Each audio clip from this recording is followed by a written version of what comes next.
নির্বাচন নিয়ে কোনো টালবাহানা না করে ডিসেম্বরেই নির্বাচন দেওয়ার আহ্বান জানিয়েছেন বিএনপির স্থায়ী কমিটির সদস্য মির্জা আব্বাস।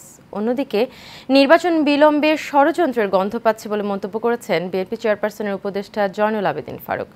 সকালে রাজধানীতে আলাদা দুটি অনুষ্ঠানে এসব মন্তব্য করেন তারা।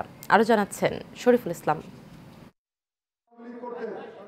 নয়াপল্টনে বিএনপির কেন্দ্রীয় কার্যালয়ে ঢাকা মহানগর দক্ষিণ বিএনপির সদস্য নবায়ন কর্মসূচির উদ্বোধনী অনুষ্ঠানে প্রধান অতিথি হিসেবে যোগ দেন বিএনপির স্থায়ী কমিটির সদস্য মির্জা আব্বাস। বিরোধী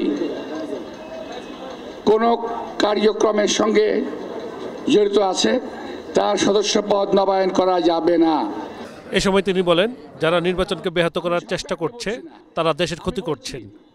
এই সরকারকে বিভ্রান্ত করার জন্য বিভিন্ন রাজনৈতিক দল বিভিন্নভাবে নির্বাচন নিয়ে বিভিন্ন কথা বলছেন, এই সরকারকে অস্বস্তির অবস্থা ফেলে দিচ্ছেন। আমরা এই সরকারকে বলতে চাই, আপনারা ডিসেম্বরের ঘোষণা দিয়েছেন, ডিসেম্বরে নির্বাচন দিন, আমরা সকল সময় নির্বাচনের জন্য প্রস্তুত। কিন্তু নির্বাচনের আগে বিচার কেন বলেন? বিচার শেষ করে নির্বাচন করতে হবে। 3 মাসের মধ্যে বিচার করেন, অবিচার নয়, বিচার করতে হবে। মির্জা আব্বাস অভিযোগ করেন, সারা দেশে ডেভিলদের খুঁজে বেড়াচ্ছে, অথচ হাতের কাছে ডেভিলরা আছে। একটি বিশেষ রাজনৈতিক দলের সাথে তারা হাত মিলিয়েছে বলে তাদের ধরা হচ্ছে না।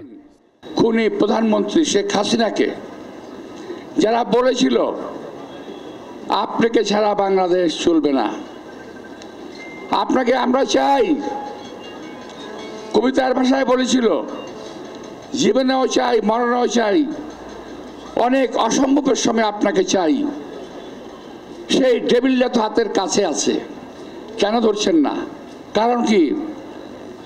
কোন একটা রাজনৈতিক দলের সঙ্গে খুব ভালো সম্পর্ক আছে, সুতরাং তাকে ধরা যাবে না।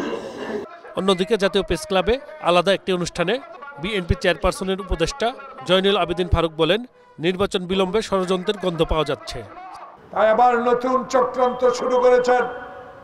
যখন ইন্টারিয়াম গভর্নমেন্ট সুনাম অর্জনকারী ডক্টর ইউনূস বাংলাদেশে নভেম্বর অক্টোবরে একটা নির্বাচনের দাবি কথা বলা শুরু করলেন, তখনই আবার আপনাদের মুখে রাম রাম, আবারও শুনি কি স্থানীয় সরকারের নির্বাচন, কিসের ইঙ্গিত? সংস্কারের পর নির্বাচন। কোথায় ছিলেন স্বাধীনতা যুদ্ধের সময়? অতি দ্রুত নির্বাচনের তফসিল ঘোষণার আহ্বান জানান এই বিএনপি নেতা। নির্বাচন নিয়ে কোনো চক্রান্ত হলে আমরা মাথা নত আল্লাহ ছাড়া কারো কাছে করব। Shariful Islam, Asian television, Dhaka.